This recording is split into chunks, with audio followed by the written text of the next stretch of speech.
정치권 소식 짚어보겠습니다. 정미경 전 국민의힘 최고위원, 신경민 전 민주당 의원 두 분과 함께합니다. 어서 오십시오. 네, 안녕하세요. 네, 저희가 어제 저녁부터 오늘 아침까지의 상황을 정리를 했고요. 민주당 이재명 대표와 정진석 국민의힘 비대위원장 얘기를 저희가 영상으로 묶어봤습니다. 이거 들어보고 대담 이어가겠습니다. 국정감사 중에 야당의 중앙 당사를 압수수색하는 일은 대한민국 역사상 처음 있는 일입니다. 정치가 아니라 이건 그야말로 탄압입니다. 지금 민생이 어렵고 또 북한의 도발로 한반도 평화가 위기를 맞고 있습니다. 이런 상황에서 국민이 맡긴 권력을 야당 탄압의 초유의 야당 중앙당사 압수수색이라고 하는데 소진하고 있는 사실이 참으로 안타깝습니다. 역사가 퇴행하고 있습니다. 우리는 함께 싸워서 민주주의를 지키고 역사의 퇴행을 막아야 합니다. 지금 검찰이 벌이고 있는 정당한 법 집행은 문정권 초기에 전방위적으로 조직적으로 살벌하게 자행했던 그런 적폐청산과는 결이 다른 것입니다. 지금 검찰의 정당한 법 집행은 전대미문의 토지개발 사기 사건으로 선량한 국민들이 피해를 본 바로 그 사건과 대선 자금의 흐름에 대해서 추적하는 그것을 수사하고 있을 뿐입니다. 거대 야당 민주당의 진정성 있는 태도 변화를 촉구합니다. 네, 정확히 얘기하면 민주당사 안에 있는 민주연구원에 대한 압수수색이죠. 민주당은 지금 국정감사 중이라는 이 시점에 좀 집중을 하는 것 같습니다. 의원님. 뭐 그 시점 중요합니다. 그런데 저는 지금 주목하는 게 서울 고검 국감을 법사위가 할 때 서욱 전 국방장관 영장을 쳤고요. 예. 오늘이죠.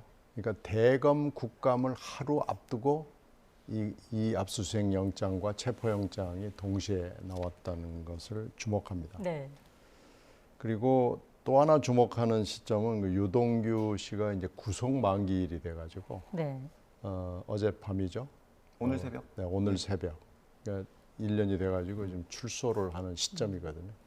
이 시점을 이렇게 보면은 검찰이 엄청난 그 수사에 자신감을 가지고 있다라는 것을 읽을 수가 있어요. 그런 여러 가지 금방 얘기하는 타이밍이랄지 출소 날짜랄지 뭐 이런 걸 봤을 때요.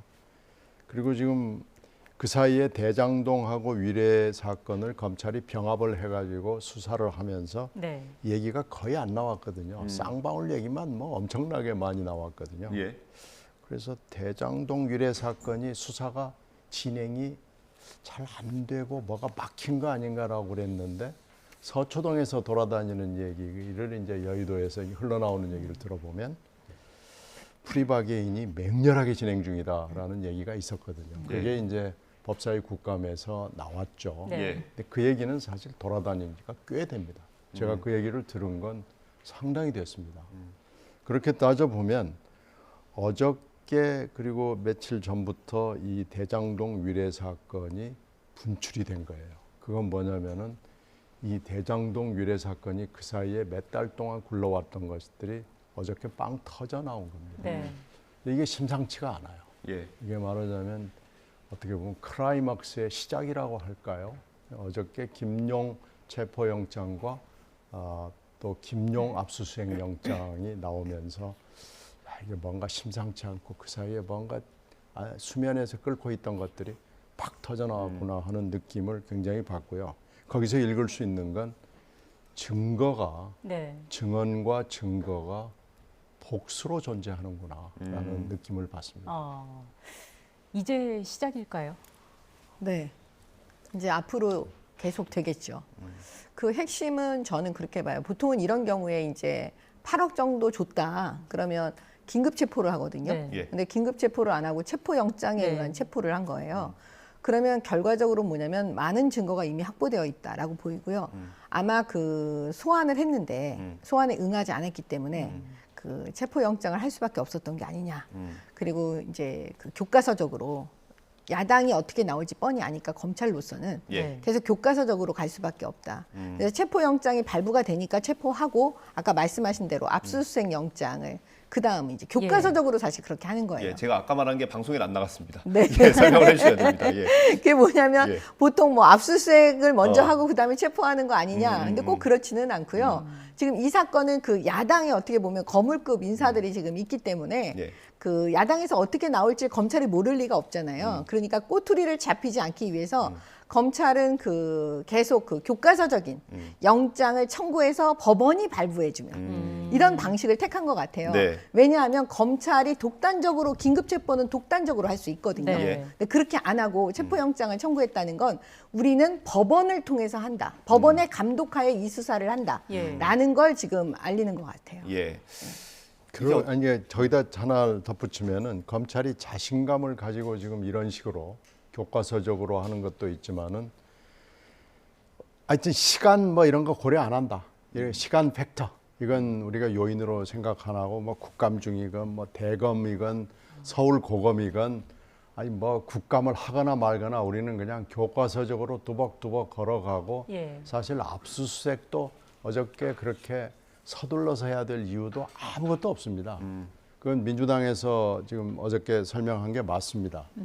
이 11일 날 김용이라는 사람이 부원장 임명을 받고 회의 한 두세 번 나온 것밖에 없고 사실 그 8층, 10층 민주연구원 올라가 봐야 김용에 관련된 거 아무것도 없습니다. 그런 걸 다 알고 교과서적으로 어저께 와서 그렇게 한 8시간 하는 거예요. 그런 것들이 지금 너무나 엄청나게 검찰이 굉장한 자신감을 가지고 있다는 근거는 네. 유동규입니다. 유동규와 그 같이 일을 했던 남욱 변호사 예. 그리고 남욱 변호사와 정민영 변호사는 한 몸이라고 볼 수 있거든요. 그러니까 이 세 사람에 관련된 그 받을 수 있는 이 증언은 다 받았다라고 보이고요. 예. 김용이 지금 정치자금으로 나왔지만 예. 사실 본체는 정치자금도 있지만은 대장동 위례지구의 그 인허가 과정이잖아요. 네. 사업 과정이잖아요. 예. 이 사업 과정이 지금 엄청난 액수가 있고 무슨 일이 벌어졌는지를 모르는 것이 이 사안의 본체이기 때문에 이 관련해서 이 사람들이 무슨 증언을 했는지를 지금 알 길이 없습니다. 이렇게 따지면 지금 크라이막스 이 사건 수사에서 크라이막스에 말하자면 이 시발점을 어저께 얘기했을 뿐이지 이게 어디로 갈 것인지 가고 있는 것인지는 지금 전혀 짐작할 수가 없습니다. 예. 이 저희 취재 기자가 앞서 중계할 때도 보도를 해드렸는데 영장에 정치자금이라고 명시를 했단 말입니다. 이거는 그러면 어디에 썼다라는 것까지 지금 검찰이 알고 있는 겁니까? 거의 알고 알 수가 있는 게요. 정치자금이라고 쓴 이유는 뭐냐면 지금 돈을 주고받는 관계에 있어서 돈을 받은 김용은 절대 불지를 않을 거예요. 자백하지 않을 거예요. 안 받았다 이러겠죠. 보통 다 그래요. 김용만 그러는 게 아니고. 예. 그러면 돈을 준 사람이 상세하게 얘기하지 않고는 검찰이 수사를 못 합니다. 네. 그러면 유동규 씨가 거의 대부분 불었고 다 자백을 했고 예. 그다음에 그 남욱 변호사, 그 정민용 변호사 이런 사람들이 다 얘기를 했다고 보여져요. 네. 그러면 핵심은 뭐냐면 정치 자금이라고 하면 그 돈을 주고받는 사이에서 그 얘기를 했을 거 아니에요. 네. 이 사람들은 지금 형제 도원 결의를 했던 사람들이에요. 예. 그러니까 그렇게 뭔가 알려져 있죠. 돈을 주고받을 때 얘기하지 않았겠습니까? 이거 이번에 대선 이재명 우리 저기 지사가 나가는데 우리 돈 좀 써야 되니까 돈 좀 주십시오 빨리. 예. 뭐 이런 식으로 얘기했을 거 아니에요. 그러니까 유동규의 진술에 의해서 정치 자금이라고 적시한 것 같아요. 아. 제가 볼 때는. 그리고 아까 그 우리 신경민 의원님 말씀하신 거에 좀 예. 저는 다른 생각인데 그 사무실이요. 지금 네. 당사 안에 있는 그 민주연구원이요. 민주연구원 이 부원장 사무실 임명이 얼마 되지 않았기 때문에 네네. 뭐 없다. 사실은 허를 찔러요, 검찰은. 보통은 다 없다고 생각하죠. 근데 지금 김용 씨 입장에서는 이 사건 수사가 진행되는 거를 우리 언론에서 말한 것보다 훨씬 이전부터 알았을 거예요. 예. 그러면 뭐냐면 가장 검찰이 그 손댈 수 없는 곳. 아, 그걸 생각한다 그러면 일부는 증거 인멸을 하고 꼭 증거 인멸하고 자기 자신을 위해서는 마지막까지 갖고 있어야 되는 증거가 있을 거예요. 예. 그걸 어디다 보관하겠느냐. 그러면 제가 볼 때는 민주당 당사 안에 있는 본인의 사무실이 가장 안전하다고 볼 수도 있는 거죠. 네. 어떻게 보면 검사들은 압수수색을 할 때 그런 부분까지 생각해서 허를 찌릅니다. 왜냐하면 이게 한두 번 해보는 게 아니니까요. 검사들 입장에서는. 예. 앞서 신 의원님께서 압수수색을 이렇게 서둘러서 할 필요가 있었겠느냐 이런 말씀을 해주셨는데 민주당 일각에서 이제 압수수색 자체가 좀 보여주기식이다 그래서 이런 의견도 나오고 있는 것 같더라고요. 아니 8시간 대치하고 또 물러나고 물론 압수수색은 기간이 명시가 돼 있기 때문에 뭐 무한정 할 수 있는 건 아니니까요. 또 영장을 집행하겠다고 올 수도 있고 그렇죠. 근데 어저께 오면서도 언론들한테 미리 좀 알린 흔적이 있고요. 또 8시간 정도 이렇게 대치 국면을 만들어 놓은 걸로 봤을 때는 저는 그 정 검사 시절에 아마 그렇게 하셨던 것 같은데 정 의원께서 이번 건은 그건 아닌 것 같아요. 그리고 이번 건은 충분히 민주당사 앞에서 그런 프로모션을 해가지고 민주당과 국민 신뢰를 어떤 말하자면 이간하는 예. 뭐 그런 어저께 그런 프로모션이 아니었나 이렇게 생각을 합니다. 그래서 이 사태가 지금 정치자금법 위반으로 시작이 됐지만 네. 대장동 위례 사건의 본체로 들어갈 가능성이 충분히 있고 이래서 저는 민주당 의원의 한 사람으로서 전직 의원으로서 얘기를 하자면은 굉장히 조심스럽게 대응을 해야 되고 지금 검찰이 저렇게 자신감을 가지고 교과서적으로 법원까지 끌어들이고 해가지고 이렇게 할 때 저렇게 원론적으로 당이 대응을 하고 대표가 대응을 하고 하는 것은 글쎄요 뭐 다 짐작이 가는 거 아니겠어요. 저렇게 대응을 할 때인가? 그건 저는 좀 자신 있게 얘기할 수는 없습니다. 예. 어떻게 대응을 하는 게 나을까요? 그건 이 대표가 제일 잘 알죠. 이 대표가 한 일을 우리가 어떻게 알겠습니까? 이 대표와 이 대표 측근들이 한 일이기 때문에 예. 그 팩트에 기반을 해서 검찰이 지금 어디까지 알고 있는가도 한번 생각을 해보고 예. 그리고 나서 이 대표가 내가 그럼 혼자 개인으로서 책임을 지겠다고 나서든지 네. 당이 여기까지만 도와달라고 그러든지 그걸 분명하게 해야죠. 전 의원을 다 몰고 나와가지고 정치 탄압이다 뭐 이렇게 하는 것을 언제까지 할 수 있을지 계속 이렇게 하는 게 맞을지 이런 걸 이제 심각하게 고민할 시점이 시작됐습니다. 네. 사실 지금이라도 대표직을 내려놓아야죠. 그게 정답인데 말씀 못 하시는 거죠. 이게 뭐 확실하진 않지만 검찰이 이르면 오늘 구속영장을 청구할 거라는 전망이 있고요. 내일까지 이제 체포 시한일까요? 체포 시한이 48시간이니까요. 내일 오전 중으로 끝나야 되니까 지금 이런 상황이면은 구속영장을 청구한다고 봐야 되겠죠. 예. 그렇게 하고 최악의 상황을 가지고 상정을 하는 게 맞겠죠. 만약에 구속이 된다면 그 당시 대선 캠프에 있던 사람들한테 수사가 확대될 거 아니겠습니까? 그러니까요. 지금 대장동 위례를 하다가 갑자기 이게 지금 정치자금으로 나왔거든요. 그래서 정치자금, 대선 정치자금을 가지고 수사를 하는 게 이게 쉬운 일이 아닙니다. 그리고 그 사이에 검찰이 그 사이 행태를 보면 대선 정치자금 문제가 들어와도 안 했습니다. 그 사이 우리가 대선이 여러 번 있었잖아요. 네. 그러면 제보가 얼마나 또 많이 오겠어요. 근데 당선된 사람이 있고 낙선한 사람이 있고 그러지만 낙선한 사람의 대선 자금에 대해서 제보가 들어와도 검찰이 눈을 감았거든요. 네. 근데 이게 지금 대장동 위례를 하다가 덜커덕 대선 정치 자금으로 간다? 대선 자금으로 간다? 이게 저는 지금 이것 자체도 좀 보기 힘든 처음 보는 국면입니다. 예. 어떻게 정 의원님 어떻게 아니 보세요? 그거는 이 사건은 그냥 사실 뇌물도 돼요. 네. 그러니까 제가 볼 때는 지금 뇌물을 적시하지 않았을 뿐이지 수사는 뇌물 수사도 되는 거예요. 그러니까 뭐냐면은 어떤 하나의 범죄 행위가요. 예. 정치자금법 위반도 될 수 있고 뇌물죄도 될 수 있어요. 네. 그때 이제 같이 상상적 경합이라고 그래서 우리가 같이 기소하거든요. 예. 근데 지금 보세요. 그 대장동하고 위례 사건. 그때 이 김용 씨가 성남시 의원이었어요. 네. 예. 그러니까 여러 가지 배려를 해주면서 이 대장동 위례에 이 김만배, 유동규 씨한테 어떤 배려를 해줬겠지요. 예. 그러니까 그 부분을 수사하고 그다음에 그 돈을 받은 시점이 사실은 돈이 이것뿐만 아니라 여러 가지 거래가 있을 수 있지만 지금 나온 게 유동규 씨가 지금 그 자백한 부분이 요거기 때문에 그걸 연결해서 지금 뇌물로 하는 건 시간이 좀 오래 걸릴 것 같고 지금 당장은 요걸 자백한 거잖아요. 정치 자금. 근데 핵심은 뭐냐면 돈을 주고받은 시점입니다. 예. 그 시점이 공교롭게도 작년 4월에서 8월이에요.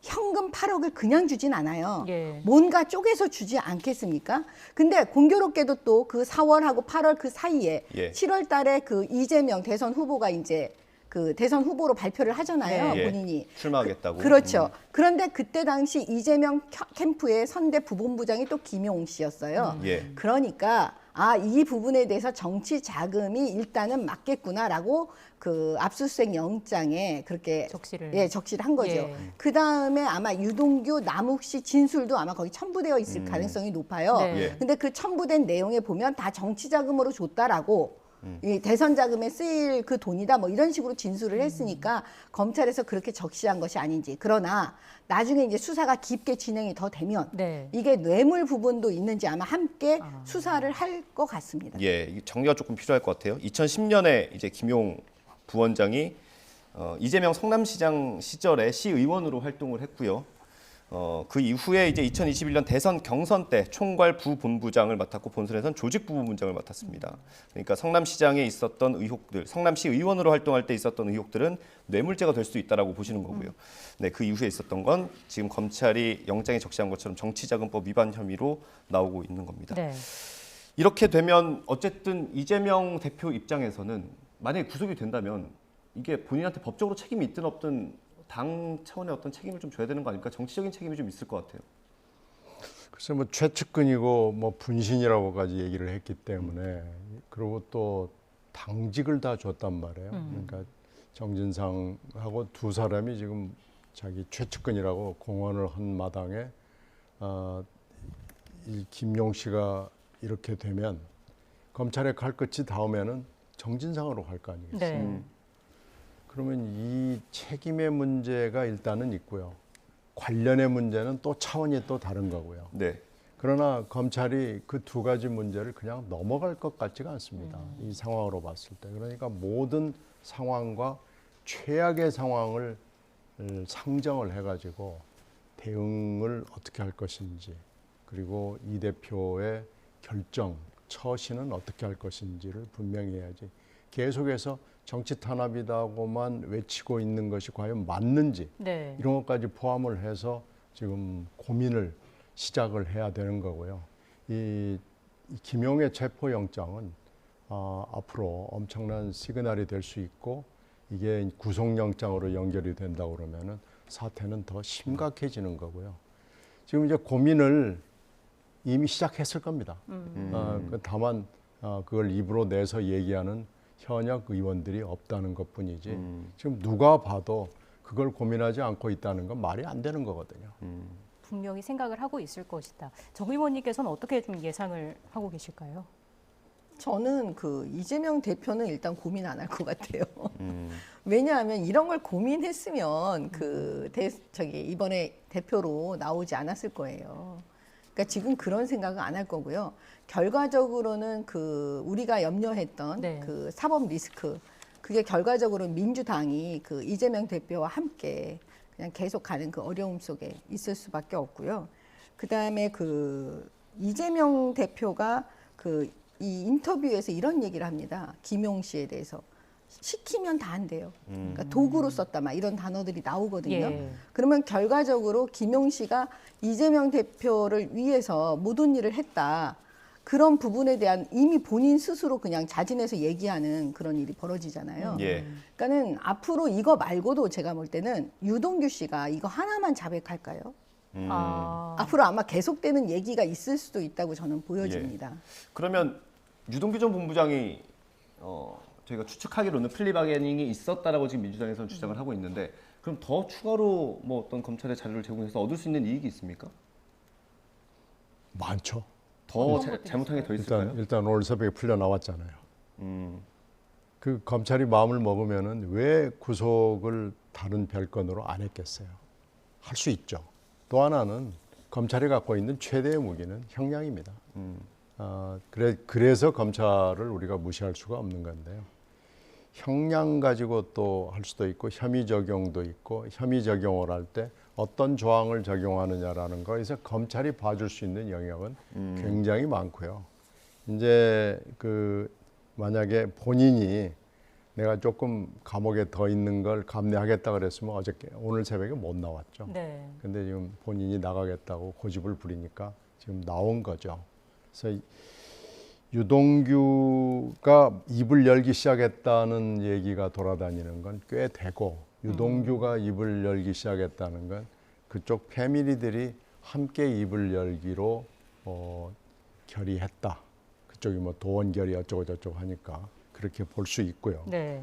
그렇게 따진다면은 지금 정치자금 하나가 나와 있지만은 그 뒤에 대장동과 유래지구에 관련된 여러 가지 일들, 거기에서 이재명 시장이 관련됐던 여러 가지 일들이 상당한 자료들이 확보가 돼 있을 개연성이 저는 굉장히 높다고 봅니다.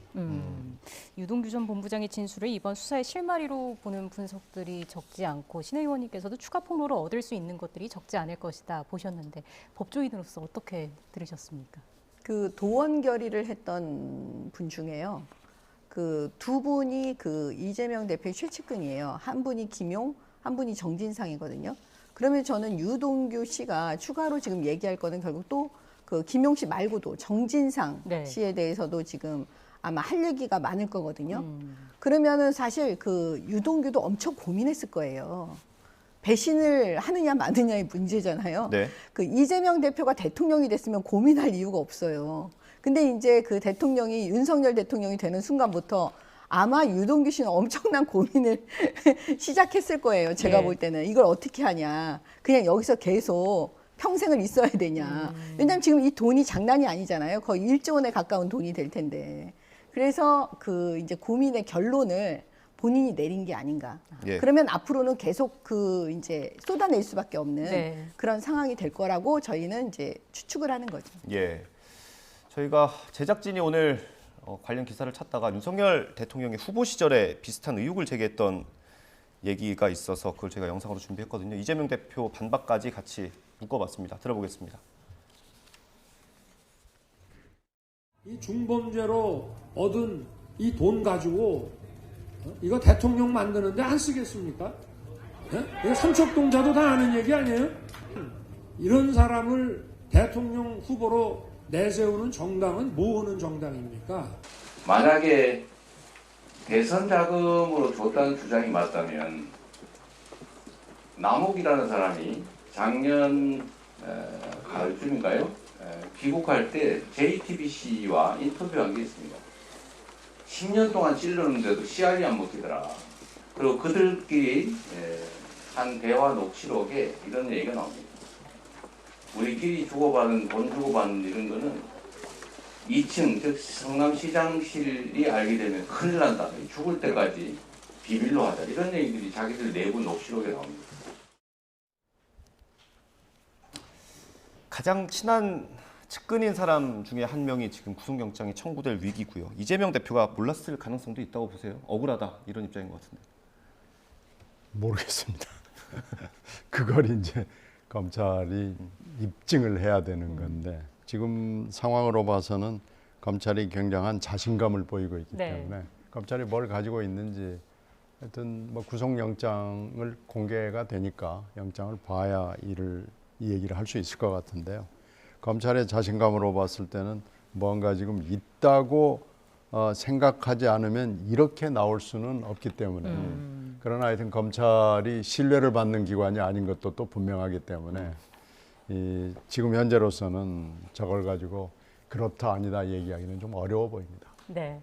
검찰 수사가 뭐 빠르게 진행이 되고 있는데 검찰 수사 방향 크게 두 갈래로 좀 나눠 볼 수가 있겠습니다. 하나는 전 정권을 향한 수사 그리고 또 하나가 이재명 대표를 향한 수사일 텐데 어제 노영민 전 청와대 비서실장이 탈북어민 강제 북송 의혹과 관련해서 12시간 정도 조사를 받고 귀가를 했습니다. 검찰이 그동안 조사했던 문재인 정부 청와대 윗선 가운데 뭐 최윗선에 속하는 인물이잖아요. 이게 검찰 수사가 어느 정도 상당히 진척이 됐다 이런 의미로 보면 되겠습니까? 그렇죠. 소환한다는 거는 어느 정도 됐으니까 소환하는 거거든요. 더군다나 이제 전 정권의 어떻게 보면 핵심이라고 보여지는 자리에 계셨던 분이기 때문에 더더욱 네. 그래요.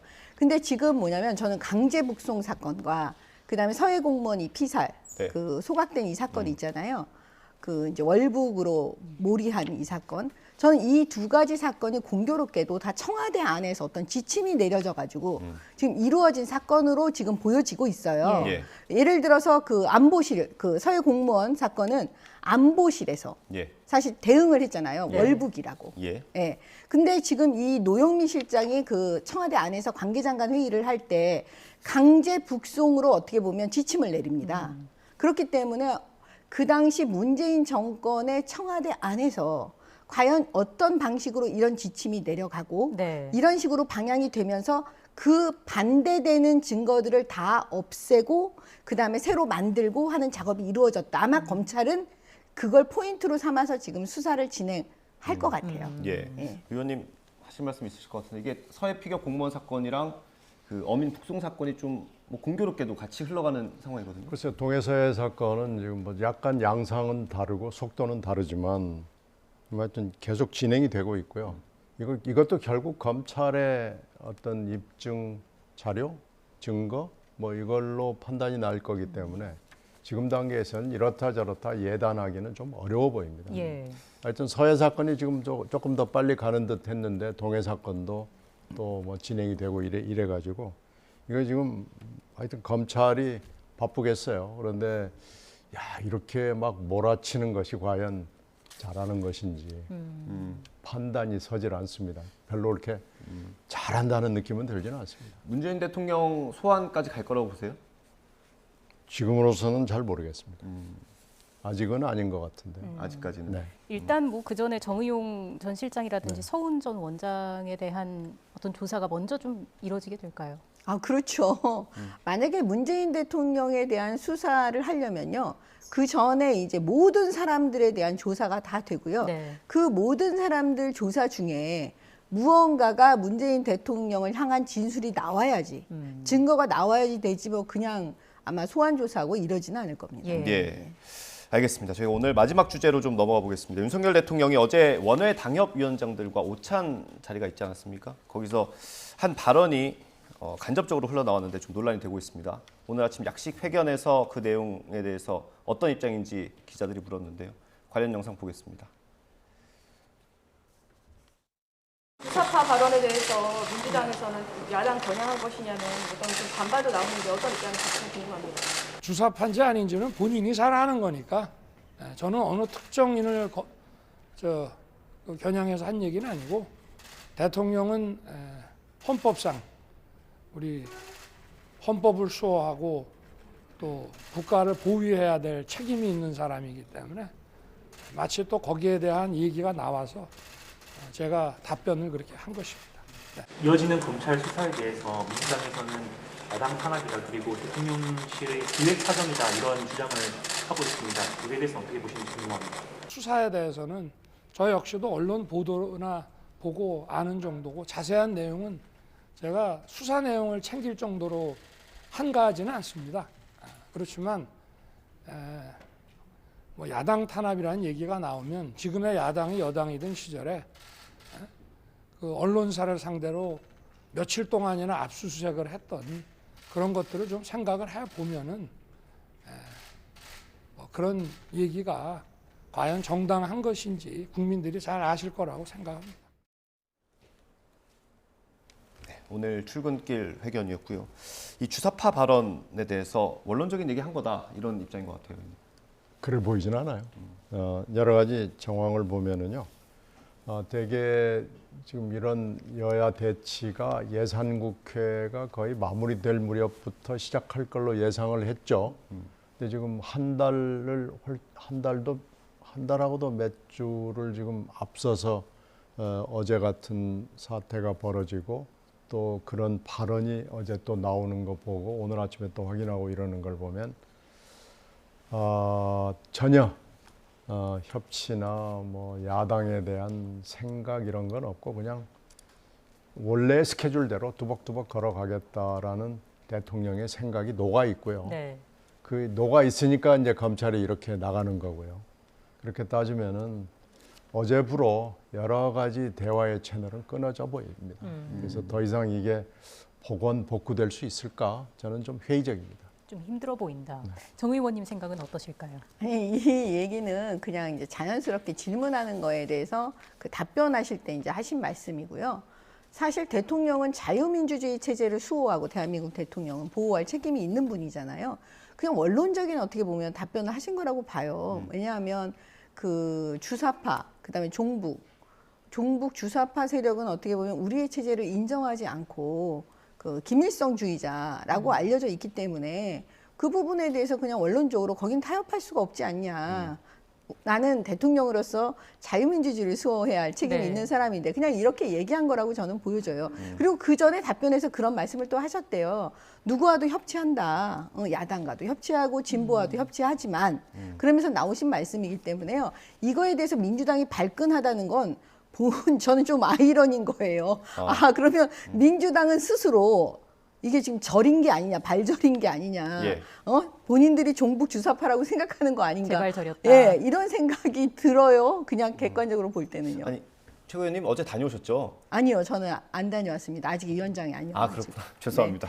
되셨다는 걸로 알고 있었습니다. 제가 윤석열 대통령 두 번째 발언 보면 그 수사에 대해서는 조금 더 강경한 입장을 보이는 것 같거든요. 어떻게 들으셨어요?